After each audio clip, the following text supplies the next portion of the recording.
Ô, meu teclado e ilustrado amigo. Tudo bem? Tempo, rapaz. Eu Tudo em estou bem, você paz. está bem? Tudo em paz, tudo ótimo. Que maravilha. E esse visual modernoso aí, rapaz? Agora é assim, né? 2020. Ah, que legal. Tá aí bastante transado. Bacana, que bacana, meu querido amigo. Estou muito feliz de poder revê-lo e já quero de antemão agradecer a sua gentileza, viu, Diogo, de podermos estar Eu, juntos e fazer esse trabalho aqui. eu que agradeço pelo convite. Faz tempo mesmo que a gente não se vê. Espero que a gente tenha um bom bate-papo. Legal. Legal. Pois é, nós vamos conversar com essa fera do esporte, essa fera do taekwondo, o queridíssimo Diogo Silva, não é? Que gentilmente atendeu aí as nossas solicitações e vai dispor de alguns momentos importantes para conversarmos sobre a sua trajetória, mas também conversar sobre as discussões que estão colocadas para dentro do esporte nesse momento em que o mundo, né, se coloca de pé para denunciar, para contestar e para exigir soluções para essas graves manifestações de racismo no mundo e também no nosso país, e especialmente no esporte. Diogo, como é que está a vida? Agora que você virou um jornalista, você virou uma grande personalidade da notícia, você está escrevendo, você está produzindo comunicação. Como é que é agora essa vida fora das quadras, fora dos tatames e para dentro da notícia?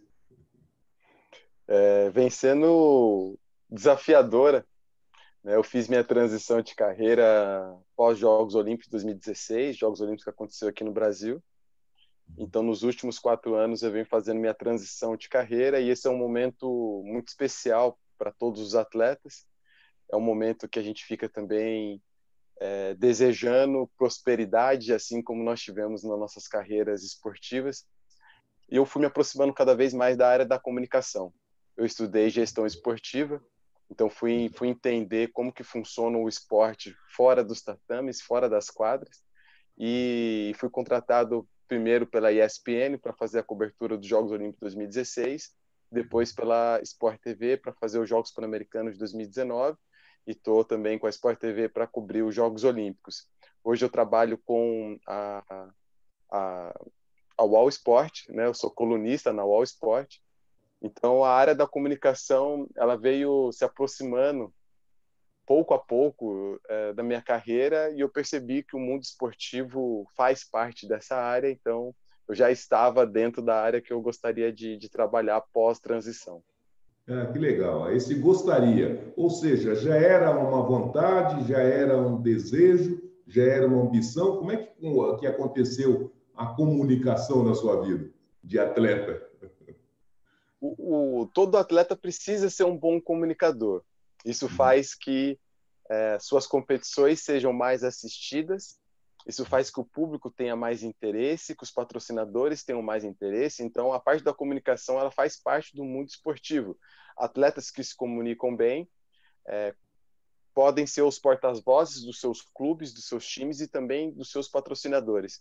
Então, a comunicação sempre esteve muito próximo da minha carreira. Eu sempre tive o interesse também de poder contar outras histórias além da minha, que o meio esportivo sempre me proporcionou. E eu fui me aproximando e fazendo analogias entre política, economia, quais são as gerências e as governanças que existem no mundo esportivo que faz analogia com o mundo empresarial e com o mundo social. Quer dizer, foi a trajetória que colocou diante de você essa possibilidade nova. Não foi alguma coisa assim que você dizia, olha, quando crescer eu vou querer ser um jornalista. Não, Ali, porque um atleta. o sonho de quando crescer era ser atleta e que de fato foi realizado. O jornalismo não passava pela minha cabeça, isso foi uma consequência da trajetória esportiva. E você se adaptou bem, está se adaptando bem depois dessa estrada longa percorrida no jornalismo? Como eu dei muitas entrevistas durante a minha carreira, eu trabalhei muito para ser um atleta de sucesso, então eu pude alcançar o topo dessa cadeia esportiva brasileira e mundial. Então eu sempre dei muitas entrevistas e eu sempre observava muito os jornalistas, como eles trabalhavam, né, como eles contavam a minha história e qual era a repercussão dessas histórias contadas. E eu passei a ter uma admiração muito grande por essa profissão, exatamente porque eles contaram as minhas histórias, e através dessas histórias também que nós descobrimos grandes atletas olímpicos, nós descobrimos João do Pulo, Nelson Prudêncio, Sim, Pelé, sim, sim, sim. tudo pelo jornalismo. Então eu me apaixonei pela profissão. Que legal, que bacana. E hoje você pode dizer que já está com uma cabeça só de jornalista ou a cabeça de atleta ainda te persegue, ainda te acompanha, ainda te entusiasma? Como é que anda essas dicotomias de um atleta e um jornalista na atualidade? Uma vez atleta, para sempre Atleta atleta. até morrer. Então a gente sempre fala que não existe ex-atleta, né? Porque você não deixa de ser. Eu deixei de ser um atleta competitivo. Eu não sou mais um competidor. Mas todas as transformações que o esporte me proporcionou sendo atleta, isso fica para sempre. Então a gente tem a coisa do cumprimento do horário, a gente tem uma responsabilidade muito grande com aquilo que a gente fala, o cuidado com a nossa saúde, o cuidado com o nosso alimento. Então acho que o que o esporte proporcionou para minha vida, ele vai ficar. Maravilha. Ô, Diogo, agora você foi um dos pioneiros para dentro de uma área do esporte em que o negro é, teve algumas passagens, mas não uma passagem tão vitoriosa como foi a sua. Isso daí, em alguma medida, foi um aspecto que te tocou? Foi alguma coisa que, da mesma maneira, te auxiliou a ter mais compreensão dessa sua importância como um atleta negro dentro de uma modalidade que o negro nunca tinha ido tão longe? Como é que foi isso daí para você? Como eu inicio dentro dessa modalidade aos 7 anos de idade, né, foi na infância, eu não tinha nenhuma noção sobre isso. E depois, a primeira vez que eu saio do Brasil, com 16 anos, fazendo parte da seleção brasileira das categorias de base, onde eu conquisto meu primeiro título internacional, no Campeonato Mundial Júnior, eu ainda não tinha Foi ideia com 16 dessa anos o dimensão, primeiro título? aos 16 anos. Então, eu sempre fui esse jovem promissor, esse jovem talento, né? Mas quando eu vou para os meus primeiros Jogos Olímpicos, que eu tenho 22 anos, que é os Jogos Olímpicos de Atenas em 2004, que eu começo a ter essa ideia que eu era não o único, mas um dos poucos atletas negros que essa modalidade tinha no Brasil. E essa modalidade sempre teve a referência de competidores asiáticos, porque o Taekwondo Sim, nasceu na sim, Coreia, então sim. traz toda esse estereótipo também do oriental como competidor. Então, quando eu começo a ganhar os grandes títulos, que eu começo a perceber a potência que eu estava sendo naquela modalidade e como outros jovens passaram a me seguir. Porque eu comecei também a ter o cabelo comprido, comecei a usar trança, depois eu fui usar dread, e isso eram coisas proibidas no meu esporte. Então, Imagino. quando eu começo a romper esses tabus, outros atletas também começam a fazer suas transformações. Então, foi extremamente impactante quando eu ganho, por exemplo, os Jogos Pan-Americanos de 2007 no Brasil, porque pela primeira vez muitas pessoas estavam vendo um atleta negro das lutas em alta performance conquistando um grande título. Então, a minha carreira ela foi extremamente impactante pelo personagem que eu sou. Pois é, quer dizer, você está dizendo que além de chegar num espaço muito privilegiado, num espaço de difícil acesso, você chegou do seu jeito, fazendo do seu jeito, cabelo para lá, o bigode para cá, coisas que também não eram normais mesmo naquela época e que mesmo hoje não está aí tão disponibilizável, né? Você não chega, você não se impõe de qualquer maneira para uma área muito privilegiada e muito sensível como essa, desse tipo de esporte, né? Exatamente, porque nós, negros, né, nós temos comportamentos muitas vezes diferentes de outros grupos étnicos que vivem no Brasil. Então, as cores, por exemplo, fazem parte do nosso armário, do nosso guarda-roupa, do nosso closet, né? Então, o cabelo faz parte também dessa identidade. Então, quando a nossa identidade ela fica muitas vezes sendo escondida para que nós sejamos o padrão, nós também, como competidores, acabamos sendo o padrão. Então, um atleta ele deixa de ser destaque para virar padrão. E isso foi uma coisa que eu reverti já desde o começo. Eu falei, não tenho interesse em ser o padrão, eu tenho interesse em ser o destaque. E sendo destaque, tem algumas coisas que faz eu ser o destaque. Então, é o meu comportamento, é o meu jeito de agir, meu jeito de vestir, é a minha roupa, e que isso comunicou a um grupo jovem que só estava aguardando alguém ter essa coragem. A um ousado qualquer, né? Para estimulá-los a servir, a ter como espelho, né? Exatamente. Agora, ô Diogo, como é que aconteceu o esporte na sua vida? Porque você diz que desde muito cedo você então teve esse interesse, você descobriu, você foi descoberto. Como é que você chegou? Como é que o esporte chegou na sua vida? Eu sou de uma cidade chamada São Sebastião, que fica no litoral norte de São Paulo, uma cidade praiana. Então, você nessa devia ser cidade surfista, né? seria o normal, seria o mais normal, né? Porém, que a gente está falando também que o surf não é um esporte acessível.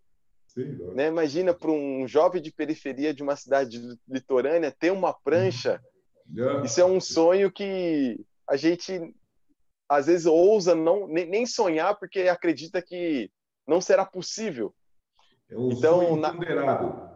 exatamente. Então, naquela época, eu nem imaginava ser surfista, porque eu falava, nossa, mas eu vou ter uma prancha. Não vou ter uma prancha, né? E o taekwondo é um esporte muito simples, né? Ele é muito fácil de praticar e ele é muito mais barato também. Então, e eu sempre fui apaixonado pelos filmes de luta.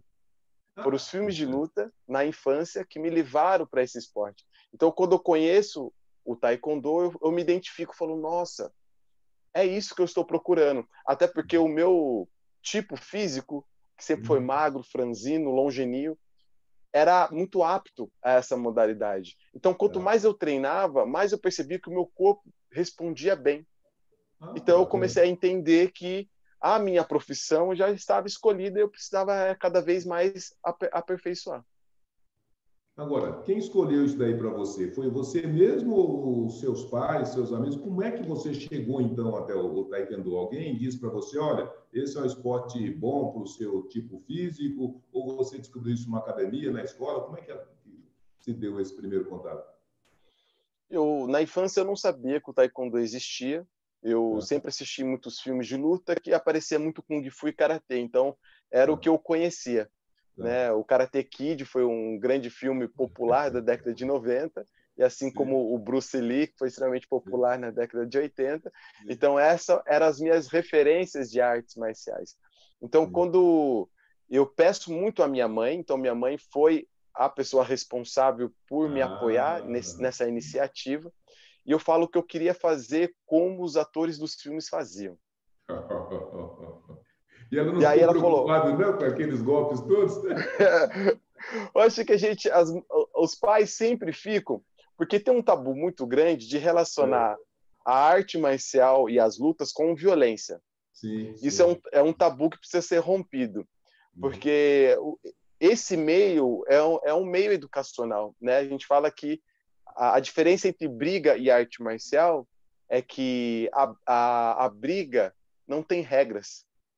E a arte marcial tem. Então, para praticar arte marcial, você precisa seguir um conjunto de regras.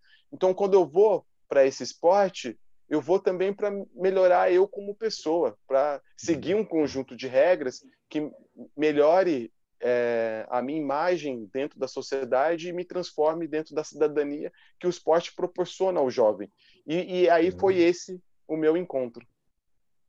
Mas e aí? Aí sua mãe levou você numa academia, apresentou você para um mestre aí de Taekwondo? Como é que foi esse negócio? Isso foi tudo muito sem planejamento. Existia um único clube na cidade, né? Um único clube na cidade. Então fomos visitar esse clube e aí nesse clube tinha aula de judô, eu vi judô, falei, eu acho que o judô não é bem para mim. Tinha aula de capoeira, falei, eu gosto de capoeira, mas não é o que eu estou procurando. E naquela semana estava inaugurando a aula de taekwondo. Então, Ah, quando eu vi a aula de taekwondo, vi aquelas pessoas de roupa branca, faixa preta, dando saltos, eu falei, é isso aí que eu estou procurando. é com esses que eu vou. Essa é a minha turma. Que legal, que bacana. Agora, diga, Diogo, e no processo dessa descoberta, quer dizer, desse desejo, dessa vontade, e depois a compreensão do Taekwondo como uma possibilidade, inclusive, de profissionalização, inclusive de promover aí a sua realização econômica e financeira, isso daí se deu em que momento? Porque você começou muito cedo, né? Você está dizendo que 16 anos já estava pegando o primeiro caneco. Mas quando que isso daí ficou claro para você? Olha, é um caminho importante que pode me auxiliar em realizar aspectos e vontades importantes. Como é que foi isso? Com 16 anos, quando eu sou convocado para a Seleção Brasileira Júnior e saio do Brasil pela primeira vez, ali também estava tendo alguns rompimentos de ciclos de pobreza da minha família. Então, pela primeira vez, um membro da minha família estava saindo do Brasil, estava andando de avião, estava representando o país, estava fazendo cotação em dólar, estava fazendo a cotação da sua moeda em euro. Então, foi um rompimento de um ciclo da pobreza que dali parte uma iniciativa de um novo olhar. Então, dentro desse novo olhar, há uma percepção clara da minha e da minha família que essa é uma profissão que pode te gerar louros, que pode te levar para onde você deseja. Então, nós vamos investir. Só que uma família pobre, quando vai investir, ela investe em apoio, Sim. né? Muito Em abraço, muito afeto, motivação, mas pouco. em afeto, Muita torcida, exatamente, né? Vai na lá, tamo torcida. junto. Então, o meu desafio era escolhi essa arte marcial como profissão, agora como economicamente eu irei viver e quais são os lugares onde eu quero alcançar. Então, eu queria alcançar os Jogos Olímpicos. O Taekwondo se torna olímpico no ano 2000.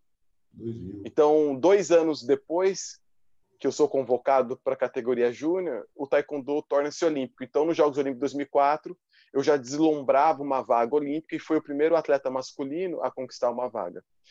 E dentro desse processo, como eu vou abrir as portas dessa modalidade para um mundo olímpico, então eu sou aquela pessoa que sou o desbravador. Então, nós não tínhamos um caminho, não tínhamos um parâmetro, porque nenhum brasileiro ainda tinha alcançado esse posto. Então, entre erros e acertos, eu fui construindo, desenvolvendo novos métodos, aprendendo. Eu começo a sair do Brasil para treinar, vou treinar na Espanha, na França, na Coreia do Sul. Ali eu passo a ter relações com outros povos, outras culturas, e aí eu vou absorvendo esse conhecimento e trazendo essas informações para o Brasil. Então, aí que se dá essa minha esse enfrentamento dentro dessa modalidade e essas novas descobertas, aí, até chegar um momento que eu percebo que esse esporte, economicamente, ele é sustentável a mim ou não, como que o atleta vive, né? No ano de 2003, 2004, é o processo que inicia os primeiros programas de políticas públicas direcionados ao esporte chamado Bolsa Atleta. Então, nesse momento, eu me torno um bolsista e por esse programa eu tenho uma estabilidade para poder alcançar novos voos. Depois eu vou fazer parte do Programa Olímpico da Marinha do Brasil, onde eu fecho um contrato de 8 anos para competir em campeonatos militares e ter uma estabilidade financeira maior. Então, na minha trajetória, eu vou me descobrindo economicamente dentro dessa profissão e almejando sempre um maior sucesso. Que legal, que bacana. Bacana, Diogo. Nós todos brasileiros, logicamente, mas eu em particular acompanhei muito, né, o que foi a sua saga e a sua trajetória, né, desse esporte, Olimpíadas, etc. e tal. E lógico, ficamos todos honrados, extremamente felizes, né, de ver o seu sucesso, de ver a sua trajetória se consolidando. Agora, você está nos dizendo que você era um garoto pobre que saiu de São Sebastião, que teve que superar os obstáculos que estavam colocados para todos, e que já aos 16 anos você estava diante não só de um desafio, mas de uma situação que seguramente exigia muita responsabilidade, né? Sair do país, ganhar o primeiro troféu com 16 anos, um desafio e uma pressão muito grande. E depois você também estava na Olimpíada. Onde foi mais difícil adequar-se nesse novo figurino? Nos 16 anos, quando você sai e traz seu primeiro troféu, ou quando você chega na Olimpíada?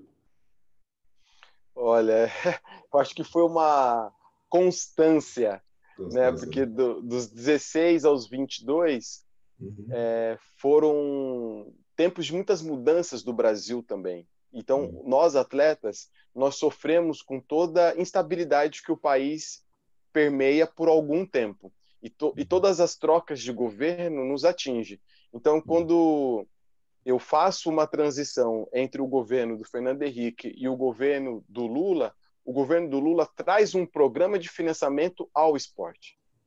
E Ah, também ele transforma a Secretaria do Esporte em Ministério do Esporte. Ministério do Esporte. Essas duas transformações atingem a minha carreira diretamente. Por quê? Porque ali eu já tinha a possibilidade de um financiamento Uhum. para a minha carreira e um ministério que entendia melhor essa classe. Sim. Então, é nesse momento que inicia um grande avanço esportivo no Brasil e eu sou um desses barcos que está dentro desse oceano avançando.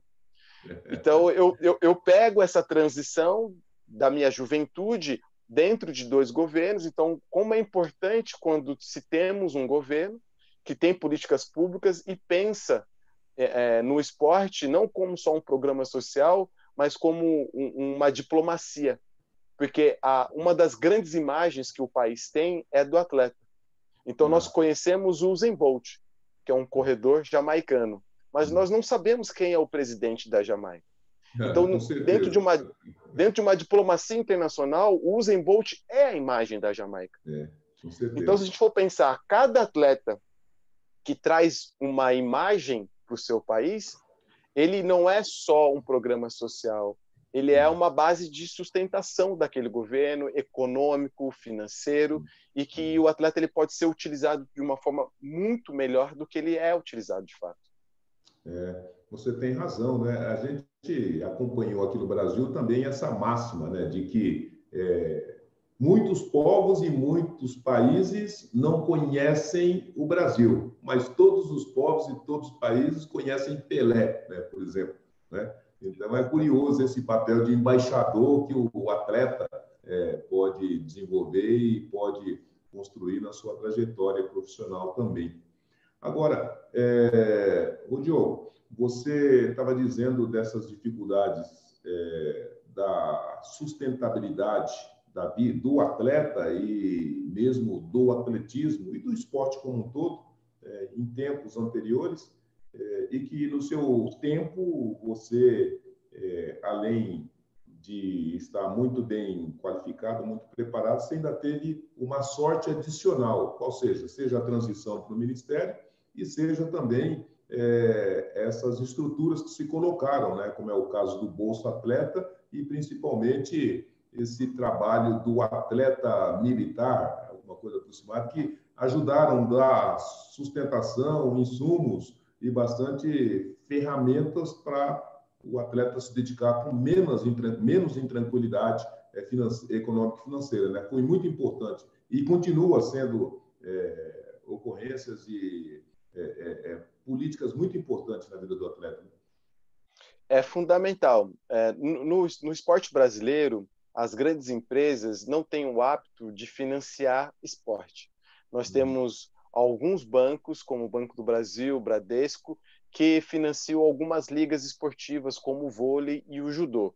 Mas é um número mínimo, irrisório, perto da quantidade de modalidades esportivas que existem no nosso país. Como não há financiamento privado e também não há programas que façam o abatimento fiscal dessas empresas para que elas financiam o esporte, né? Nós temos a lei de incentivo ao esporte, mas que ela fica muito direcionada ao programa social, não ao programa de alta performance. Então, dentro do programa de alta performance, não há investimento privado.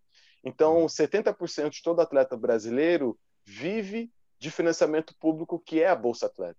Então, se a Bolsa Atleta acaba, se a Bolsa Atleta desmorona, automaticamente irá desmoronar tudo que a gente vê de esporte no Brasil. Então, por isso que a gente fica sempre muito inseguro quando novos governos e novas gestões, administrações assumem o Brasil e não levam o esporte tão a sério, porque o esporte está 100% relacionado a esses programas. Ele só vive hoje por conta desses programas. E nós também temos o investimento que vem da lei, que é a Lei Rouanet, que é 2% das loterias federais, que investe nas organizações esportivas. Então, todas as federações, confederações, o próprio Comitê Olímpico Brasileiro são financiados pela Lei Agnello, que é 2% dos recursos da Loteria Federal. Então, o atleta ele tem uma consciência que a sua carreira é curta, né? Nós temos uma carreira que leva de 10 a 15 anos, então é dos 20 aos 35 anos, é a média, isso quando você consegue ficar dentro da média, e nessa carreira muito curta você precisa obter já êxitos prolongados de sua vida. Então, um planejamento de um adulto que entra no mercado de trabalho aos 18 ou 20 anos é que ele obtenha a casa própria aos 40, 50 anos. O atleta ele vai ter que obter aos 30. Porque aos 40 ele não estará mais competindo. Aos 40 ele já está velho, né? No linguajar aí. Esportivamente, sim. Então, o nosso tempo é muito curto, então a gente é extremamente focado nesse período curto a obter o máximo de sucesso possível e ter uma rentabilidade e aí uma segurança no período de transição, manter essa estabilidade. Então, o atleta é uma das pouquíssimas profissões que, mesmo a gente alcançando o topo da cadeia, por uma questão de idade, nós vamos sendo retirados desse status, desse lugar. Então, é uma carreira que ela não é contínua, ela não é progressiva. Você chega ao topo, que é ser atleta olímpico, mas assim que você deixa de competir, você se torna um cidadão comum no mercado de trabalho. Imagina. E, Diogo, e como é que foi a sensação, como é que você encontrou com essa situação de repente, estar dentro de uma Olimpíada e competindo de igual para igual com atletas do mundo inteiro, e você lembrando que era de São Sebastião e que, de repente, você estava lá firme e forte com a torcida dos amigos, dos familiares, mas realizando um sonho olímpico. Como é que foi isso na sua cabeça? Jogos Olímpicos, ele é um lugar fantástico. Eu sempre faço um comparativo para você imaginar o Circo de Soleil. Sim. Pensa no Circo de Soleil. Isso é os Jogos Olímpicos. É de um lugar onde tem pessoas fantásticas fazendo coisas fantásticas.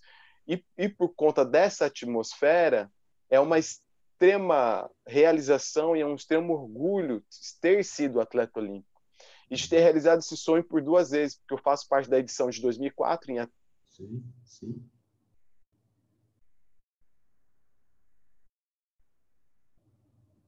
Acho que travou um pouco a nossa transmissão.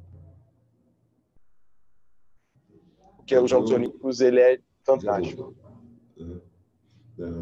Ô, Diogo, e logicamente, todas as vezes que você estava nesse ambiente olímpico, além de estar representando o nosso país dignamente, mas, como nós estávamos dizendo, você era um atleta negro, na perspectiva dessa representatividade, desse pertencimento, e você era um atleta negro dentro de uma modalidade em que, em regra, não tem a presença de negros. Então, seguramente, se não um estranhamento, deve ter produzido pelo menos um interesse, né, diferenciado. Um menino brasileiro de São Sebastião, negro, numa Olimpíada, dentro de uma modalidade que não é comum a presença de negros. Como é que você conseguiu detectar alguns olhares de curiosidade ou alguns olhares de interesse para essa característica, essa perspectiva sua? Sim, eu lembro que as minhas primeiras competições na Europa, as pessoas não entendiam muito bem o que um brasileiro estava fazendo ali.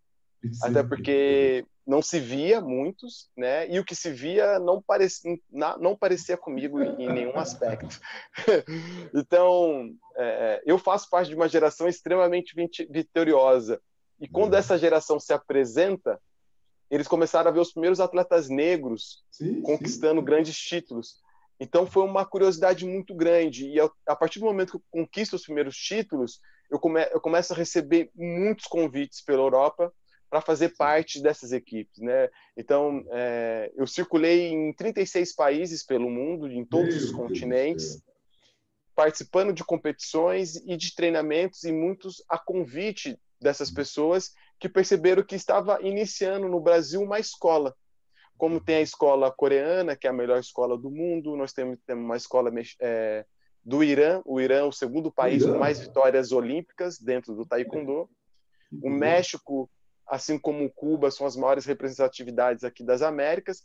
Então, quando surge o Brasil, eles percebem que é uma geração promissora Que e que de bacana. fato foi, né? Conquistamos títulos mundiais, medalhas olímpicas e marcamos o nosso território. Mas dentro dos Jogos Olímpicos, os Jogos Olímpicos ele é um caldeirão, né? Porque a gente tem a África. Um Circo do Soleil. Exatamente, nós temos a África com seus grandes corredores, imbatíveis como quenianos e etíopes. Nós temos todo aqui a nossa região pan-africana com os grandes velocistas, e os grandes lutadores também, né? Então, os colombianos, os cubanos, nós brasileiros, Venezuelano. os americanos estão inseridos dentro desses grupos. Então, dentro do contexto mundial, apesar de ter a Ásia e a Europa como grandes forças, né, ali desses campeonatos,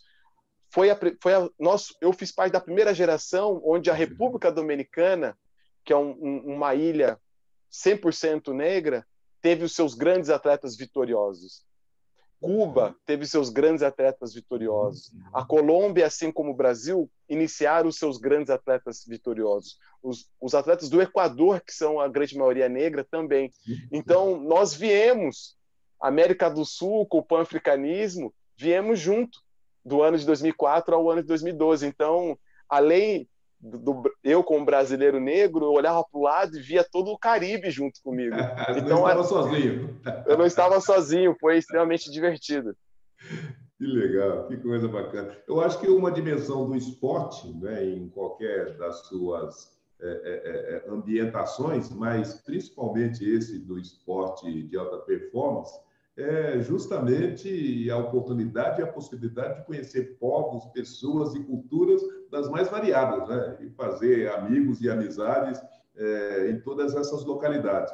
E acho que nessa situação que você está narrando deve ter sido maravilhoso, né? Olhar para um lado e ver jamaicano, costarriquenho, nigeriano, etíope, enfim, uma oportunidade extraordinária e fantástica.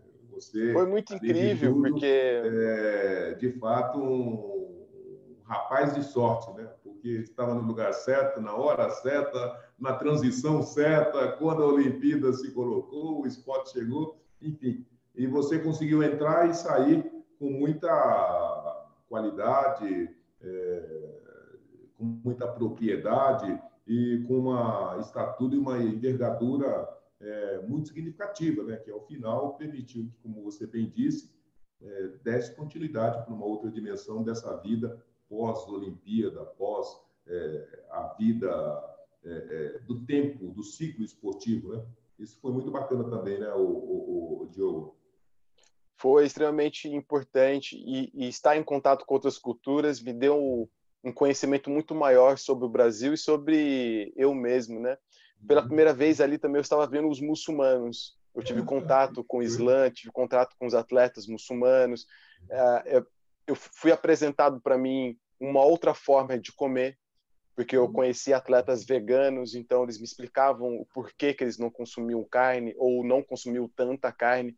Então, todos esses saberes ficou sempre na minha órbita e me fez avançar, né? Eu tinha informações privilegiadas então eu avançava cada vez mais. Mas a carreira do atleta, ela precisa ser muito bem construída, porque o nosso planejamento nem sempre ele irá acontecer, porque Sim. o nosso corpo é a nossa ferramenta de trabalho. Então, muitos Um atletas se acidente lesionam. pode mudar toda a história, né? Exatamente. Muitos atletas se lesionam e tinham uma carreira promissora, mas infelizmente a lesão impediu, né? Então, o cuidado com o corpo ele é fundamental. Então, eu tinha um cuidado comigo, assim, em excelência. O cuidado do comer, o cuidado do dormir, de me preservar, cuidar da minha saúde. Então, foi ter uma carreira muito concentrada, foi que me proporcionou estar no lugar certo e conquistar Na as hora certa, né? oportunidades da hora certa. Ô, Diogo, agora você citou aí mais de uma vez a compreensão de que seria preciso fazer transições e que, ao final, então, no encerramento do seu ciclo esportivo, você fez a transição para essa nova vida aqui dos normais, né? Que são as pessoas que têm que ter as preocupações toda a natureza. Aquelas formulações, aquelas obrigações, aquelas delimitações da vida esportiva têm ajudado você nessa nova vida? Ou você Ajudo. tem usado com muita frequência aquela disciplina, o horário, o que comer, como comer, o treinamento, esse negócio todo? Foi uma escola que agora te ajuda bastante? Me ajuda muito. Eu acho que essa é uma grande vantagem do atleta olímpico quando ele faz sua transição e ele entra para um novo mercado de trabalho que pode estar dentro ou fora do esporte. Os nossos saberes, eles não irão desaparecer. E tudo isso trará vantagem. Dentro do mundo corporativo, há uma concorrência tão grande como no mundo olímpico. Então, há uma necessidade extremamente grande do equilíbrio emocional. Nós chamamos de inteligência emocional. Todo atleta é desenvolvido a ter inteligência emocional. Porque imagina, chegar a uma semifinal de Jogos Olímpicos sem inteligência emocional, você não alcança. É praticamente impossível, porque a pressão interna e externa Muito é grande. muito grande. Então, se a gente faz analogia com o mercado corporativo, a pressão é extremamente grande. Então, aquele que tem inteligência emocional tem vantagem. Então, eu vejo alguns que foram para esse mercado como eles têm vantagem por ter equilíbrio, não se desesperar, saber a hora certa de entrar e a hora certa de sair. Então, isso é uma grande vantagem que ser atleta traz. A agilidade, né? Então, eu que estou no meio agora da comunicação, o meio de comunicação é ágil. A notícia saiu agora e agora se publicar amanhã passou. Então, essa agilidade nós temos no mundo esportivo, né? Nós temos uma equipe multidisciplinar que toma conta da gente, a gente tem que ter inúmeros saberes para compreender tudo isso que ele fala. O atleta está numa rotação gigantesca entre o Brasil e o mundo, então a gente compreende o que é um aeroporto, a gente compreende o que é informação e como repassar a informação, porque isso é o nosso dia a dia. São inúmeras informações que passam para nós e que a gente tem que repassar. Então, quando eu vou para a comunicação, eu já entendo o que é isso. Então, eu tenho uma agilidade, eu tenho uma compreensão, uma agilidade mais rápida. Então, isso me dá vantagem. Então, o atleta olímpico, ele tem, de fato, algumas vantagens dentro do mercado que ele vai escolher para trabalhar. Isso é uma vantagem competitiva única. A natureza nossa já é competitiva, então, querendo ou não, né, nós não vamos abandonar isso.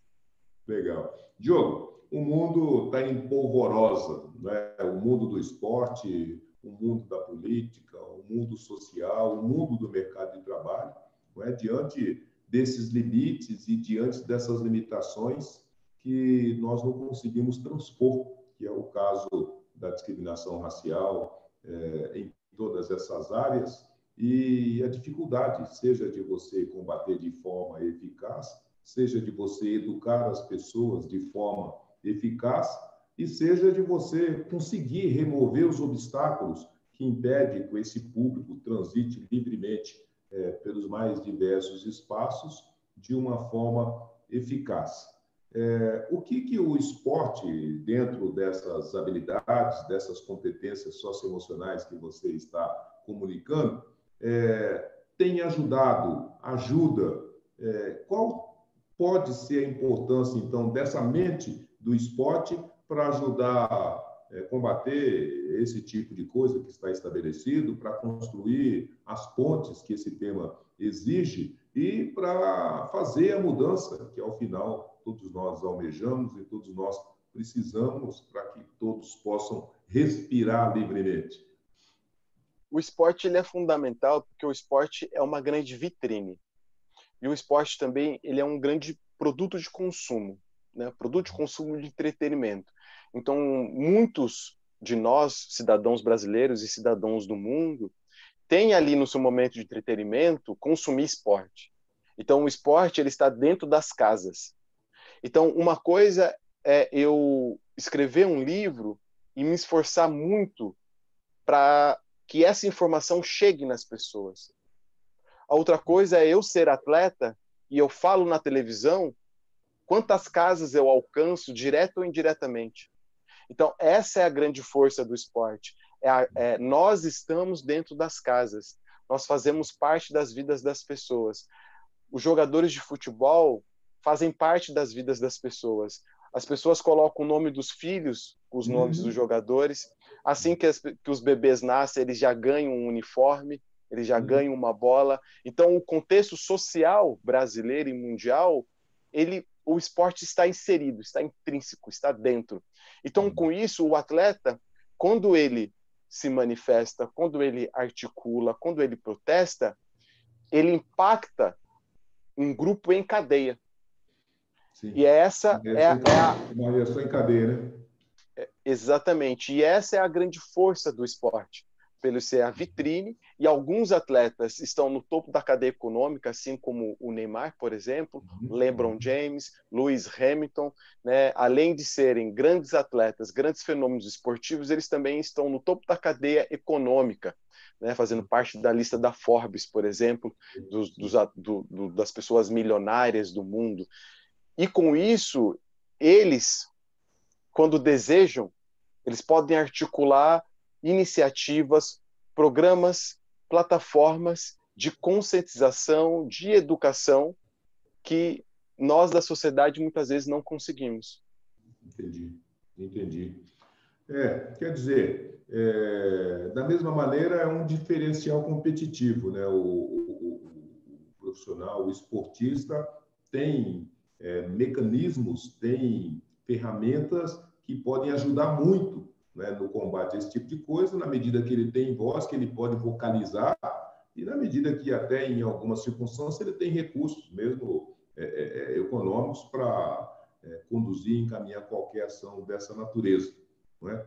E, de toda maneira, como você bem disse, a gente tem visto, a despeito de o esporte ser um ambiente em que essa confraternização, essa solidariedade, esse espírito de integração entre os seus membros se coloca de uma forma clara e também quase como um pressuposto para que o esporte exista e para que a sua vida esportiva se manifeste, a gente, com o Neymar e com tantos outros, tem conhecimento e tem acompanhado as manifestações maiores ou menores de discriminação racial no esporte como um todo, no futebol, no basquete, enfim, os mais diversos espaços esportivos, mas também na vida da sociedade dos países, seja lá nos Estados Unidos, seja com bastante certeza em muitos países africanos, na França, na Inglaterra, mas, sobretudo, no nosso país.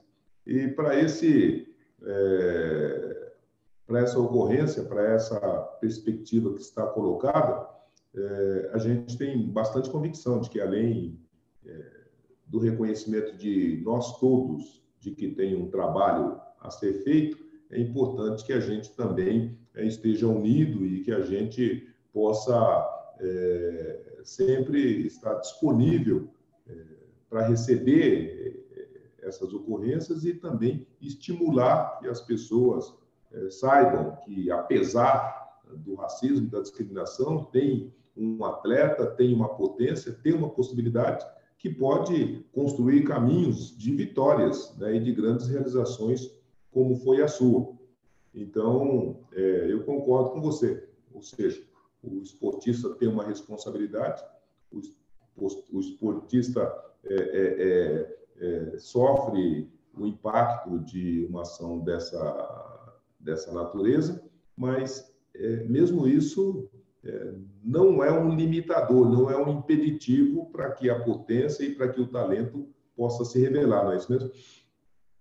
De fato, e esse momento ele é um momento muito especial para o esporte e ele é muito especial também para a população negra, porque nós estamos tornando visível tudo aquilo que nós já sabemos há muito tempo. Então, os celulares, a era da tecnologia está nos possibilitando uma maior visibilidade dos casos. E isso é extremamente fundamental, porque nós temos casos como Ademar Ferreira da Silva, que foi bicampeão olímpico, um homem negro brasileiro, criador da volta olímpica. Então, o criador da volta olímpica é brasileiro. E é um homem negro. E é um homem negro. Então, o racismo, ele faz que essas histórias se tornem invisíveis e que são trajetórias de sucesso de grande importância. Então, quando agora nós estamos podendo debater, esse ano é o ano histórico de debates sobre racismo do esporte e de interesse das classes de comunicação e de interesse de algumas empresas e algumas plataformas, foi o recorde de audiência e de convites para poder debater sobre esse assunto. Então, esse ano é o marco. O ano de 2020 eu considero um futuro, né? Eu considero o futuro de ontem hoje. Então, hoje vem sendo o marco do esporte mundial no combate ao racismo, no debate ao racismo. Então, quando o Brasil coloca na sua lei que o racismo é crime, todos esses grupos têm uma ferramenta de se defender. Com a tecnologia, nós podemos tornar isso visível, nós temos prova, nós podemos provar. Então, o que aconteceu com o Neymar recentemente está fazendo um diálogo e um debate no mundo. Então, olha essa potência, olha como nós estamos avançando, e é esse projeto que nós queremos, ter um diálogo cada vez mais com a sociedade esportiva, ter um debate cada vez mais construtivo, entender que com o racismo não há democracia, não há estabilidade econômica, então o racismo é ruim para um país que quer crescer. Nós temos a compreensão que o Brasil é o segundo maior país do mundo, só atrás da Nigéria, em população negra. Nós estamos aqui, nós vivemos aqui e queremos prosperidade. E para isso as empresas precisam nos contratar. Para isso nós precisamos ser visíveis, participar de publicidades, participar de programas jornalísticos, né? E para isso nós precisamos ser o quê? Indicados. Nós precisamos ser convidados, porque agora nós temos formação, agora nós somos qualificados, nós também falamos uma segunda língua, mas ainda falta o convite, ainda falta o entendimento que nós somos capazes e estamos aptos a ocupar esses lugares. Então, a cada pessoa que avança, ela deve ser celebrada, porque é uma conquista do coletivo, do conjunto. Então, esse ano foi um avanço extremamente importante no debate contra o racismo. Que legal. E você falou, né, nós vamos nos encaminhando aqui para o encerramento dos nossos trabalhos, mas você falou de uma dimensão importante das trajetórias de todas as pessoas, de todos os profissionais, mas, sobretudo, daqueles indivíduos destacados, principalmente dos esportes, da importância da necessidade da celebração, não é? E nós tivemos não só a grande satisfação, mas também a grande oportunidade de celebrar, né, a grande personalidade e a grande pessoa que você sempre foi, com a outorga do troféu Raça Negra, né, nosso querido Diogo. E naquele dia, mais dizendo, naquela noite, poder ter tido você com a sua representatividade, com a sua história, com o que você representava de orgulho para todos nós, foi um dos motivos que transformou aquela noite numa noite marcante, né? Porque havia tempo que se dizia, Diogo, que os negros não prestigiavam, não celebravam, não homenageavam os outros negros. E também havia, naquele tempo, e esse era o motivador do Troféu Raça Negra, de que os nossos heróis precisam ser conhecidos, precisam ser encaminhados, né, para os pedestais e precisam ser reverenciados para servirem como faróis e para servirem também como referências. E naquela noite nós tivemos muito orgulho de você, tivemos muita honra de poder recebê-lo e poder ter, então, lhe condecorado com o troféu Raça Negra. E por conta E disso, aquele momento... agradecer a sua trajetória, agradecer esse compromisso que você sempre teve com o esporte, pelo qual você sempre foi apaixonado, mas com a nossa comunidade de negros, com o nosso pertencimento, com a nossa história, não é? E também o compromisso de transformar os seus sonhos todos em realidade, apesar dos obstáculos todos que sempre se apresentaram para você e para os homens e mulheres negras no nosso país. Então, por conta disso, a gente quer, de novo, né, dizer em alta e bom som que nós temos muito orgulho de você e muito orgulho da sua trajetória. Eu agradeço você, José Vicente, agradeço a tudo, né, que vem acontecendo na minha vida, na minha carreira e todos os agentes que possibilitaram, né? Você, junto com os incentivos à cultura negra, também foram um desses agentes que me possibilitaram vitrine, me possibilitaram status, né? Naquele momento do Troféu Raça Negra, pela primeira vez eu estava entrando no Teatro Municipal de São Paulo, eu nunca tinha entrado. Pela primeira vez eu estava vestindo um smoke, pela primeira vez eu estava num espaço de gala. Então eu me senti muito orgulhoso do começo ao fim naquela noite. E fora, quando eu olhava para o lado, olha as pessoas que estavam ao meu redor. Sandra de Sá, Zezé Mota, Milton Gonçalves. Então, assim, eu não sabia onde guardar todo aquele orgulho que eu estava sentindo. Então, o Troféu Raça Negra foi um símbolo e um marco de importância, de representatividade, de empoderamento para mim. E fico muito feliz de todas as iniciativas, porque é exatamente nesse lugar onde nós estamos, né? De proporcionar esse avanço ao próximo. Muitas vezes nós fomos os pioneiros, não conseguimos que outras pessoas pudessem fazer isso por nós, mas nós hoje podemos fazer pelo próximo. Maravilha. Diogo, querido, felicidades, muitíssimo obrigado pela sua gentileza e a gente vai se ver por aí, com muita certeza. Um grande abraço. Grande abraço, até mais.